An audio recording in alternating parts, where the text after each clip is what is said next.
Hi, everyone. My name is Sandy Cruz. I'm back again for another solo episode. If you don't know my podcast, I've been podcasting for over 4 years. I hit 4 years in February. Sandy K Nutrition, Health and Lifestyle Queen. It's all about how to age better. And it's not mainstream health information or advice. And I really try and bring in science with the soul. So it's wellness on all fronts: body, mind, spirit, soul. I'm a big believer that we cannot be whole unless we incorporate other wellness strategies that may not be scientifically proven. Science does not dictate all. I mean, we've seen a lot of big failures in that regard, haven't we? So go follow my Substack, join my tribe, and it's really where science meets soul and where resonance matters. And this is the key, my friends. We're hit with so much health information. It's like we're constantly pinged, right? And I created a Substack, my Substack, and I'm also writing a book, Bridging the Gap Between Science and Soul. And I did this because I want people to learn how to critically analyze, be your own best critic on if something really resonates with you or not. Because trust me, I've been in this wellness space for a long time. I went back to college when I was 46. I'm now 54. And I started social media back then as well, around that time. And I have tried everything. Trust me. I lost my thyroid, by the way. There's my essential thyroid guide. It's available on Amazon, anywhere and everywhere. It's only 53 pages, no long form text. It'll just get you on your way to how to optimize your thyroid health. Amazon everywhere. So when I lost my thyroid, I was like, how do I get back to feeling normal? How do I stop gaining weight? I was 41 at the time. So, in and around perimenopause, I was already noticing some changes. And I'm like, how do I do that? So, I did everything, you name it. I did keto. I almost went vegetarian at one point. I almost was like eating raw food, low carb. And if you're in Canada, I don't think they were in the US. I did a very drastic and dangerous diet called the Bernstein diet. And then I settled upon becoming, well, I'm a registered holistic nutritionist, but I am also a certified metabolic balance coach. And it was like the only thing I found to maintain my weight. And I've been able to maintain it since 2022. So, this is why resonance is so important. And really, all of these articles in my Substack are designed to help you think. Think of things in a different way and wellness in a different way as it relates to you and as it relates to, what really makes sense. Sure, science always has a play. That's why I always say where science meets soul, because it does have to come into play. But at the same time, you're like, okay, well, the science might say so, but it's not good for me. And that's okay. And that's what we want because we want to be more critically analytical about our own health as opposed to listening to all these health gurus tell you how it is. I want you to learn how it is for you. So join my Substack. It's just sandycruz.substack.com. I will have it linked. Sandy Cruz is spelled SandyKruse. And listen to my podcast because I think you'll like it. Follow me on my socials as well. Sandy K Nutrition everywhere. So I'm going to read to you my newest article on Substack. I think you're going to like it. So I will be reading this. Let me just get to it. And it's called Think Twice Before You Act. It's more dangerous nowadays when you throw negative energy towards someone or have this energy thrown at you unbeknownst to you. Hear me out here, as I'm a 1970 baby, Gen X. These were the times when bullying was overt and in your face. Now we have cyberbullying, we have internet trolls, and people who hide behind a screen, throwing shade and daggers at people all over the place. Bullying will likely never go away, but it's certainly changed. Now we see this from behind the screen and even more in your face. Why? Because we don't agree with one another and we can hide. And since social media, we think it's okay to say whatever we want to whomever we want. In the 1970s, 80s, and 90s, sure, there were still disagreements, but often we just kept to ourselves and kept very strong opinions to ourselves. And we're more selective about our targets. We also weren't as triggered to act and react constantly. Now we see people acting all over the place, and it's really concerning. I used to tell my kids when they were younger to use the THINK acronym. And I still firmly believe in following this, no matter how I feel about a subject. Think, okay? The letter T, is it true? H, is it helpful? I, is it inspiring? N, is it necessary? And K, is it kind? All you have to do is think.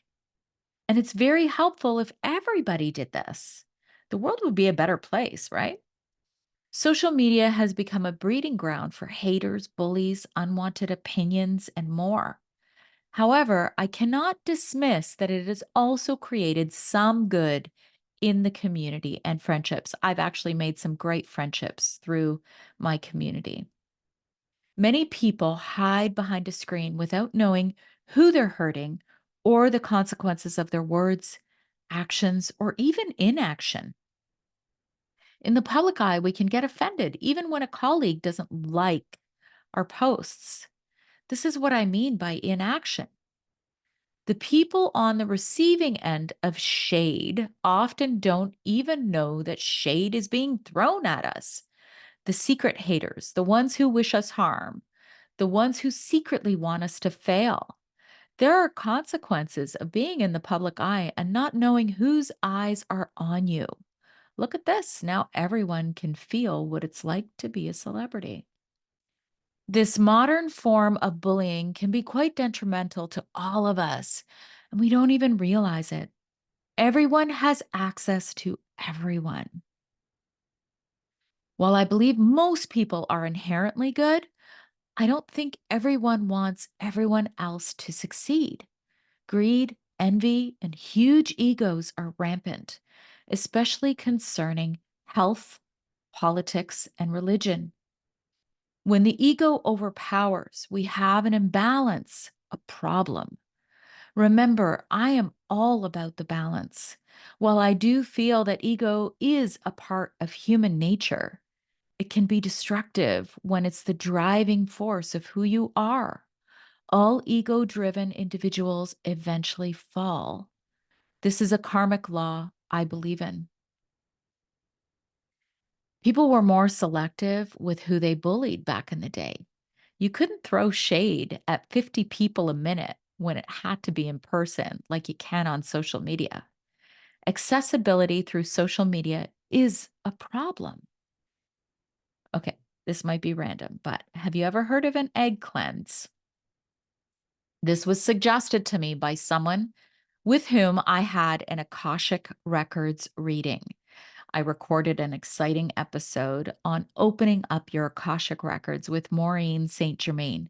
Have a listen if you're interested in gaining a deeper understanding of your higher self, intuition, and your Akashic Records. I will link those episodes in the description. Another word for an egg cleanse is umancy. It is believed that this ritual originated in ancient Greece and was used as a tool for many different divination practices. The belief is that the egg is a capsule that absorbs negative energy from the body and aura. You can research this a bit more on your own. I've adopted this ritual and do it when I feel stuck, stagnant, or a heaviness within me. Typically, this may mean that someone has ill intentions towards me. I am karmically protected. Therefore, I never need to do anything other than cleanse myself. How do I know I am karmically protected? Some of you may guess how I know this, but this will be for another time and another article. For over a decade, I have also been a massive believer in muscle testing to determine intentions and whether or not something truly resonates with my being. I use pendulums for dowsing to tap into my intuition and inner knowing. I can tell you who has good intentions towards me and who doesn't. I use this method to decide if something is a good move for me and my business and what isn't. I've even used it to decipher illnesses within my family. So far, my track record has been 100% correct. Whatever ritual I use, I never throw shade at anyone, I should say. If I feel envy or my ego is taking over, I assess myself. And this is part of human nature and learning and growth in our humanity. These feelings come from within me, and it's a mirror that allows me to see what I need to work on. What am I being shown? What am I apt to learn from the situation? So back to my initial article thesis, we must take accountability for our actions and beliefs. The world is chaotic right now. I feel this chaos in the energy around everything. And lately, I want to escape. Instead, I write to try to make good within this disorder. Before you decide to throw shade at someone, especially online, think. Remember the acronym. Because not only do you not realize that you may be hurting them, but you have no idea of the protection that they may have around them and what may come back to you as a result. And that's just incidentally.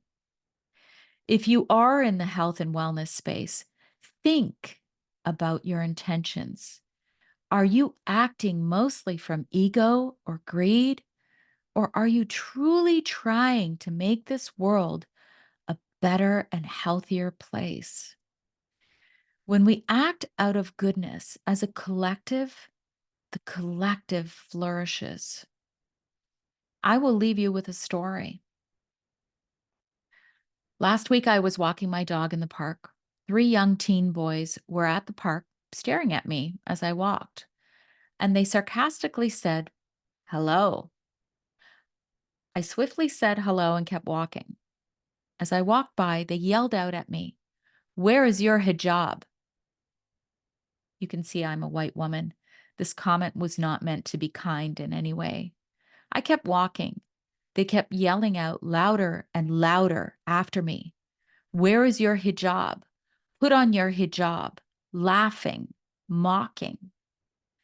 I turned around and threatened to record them on my phone, but they rode off on their bikes. I was angry. I felt threatened. I felt harassed. This was overt. It wasn't cyber. I wanted to find out where the roots of this bullying came from. Was it their parents? Was it social media? My initial response was anger. Then I felt called to go deeper. Why did I experience this? What have I learned? I must remain the light in every situation as much as possible. Remember one thing, my friends. When you come from the light, you will eventually receive more light. And this is all we know. That's it. So please do subscribe. Please share this, like it, comment, whatever, so more people can see it. And maybe, just maybe, we can create a better world.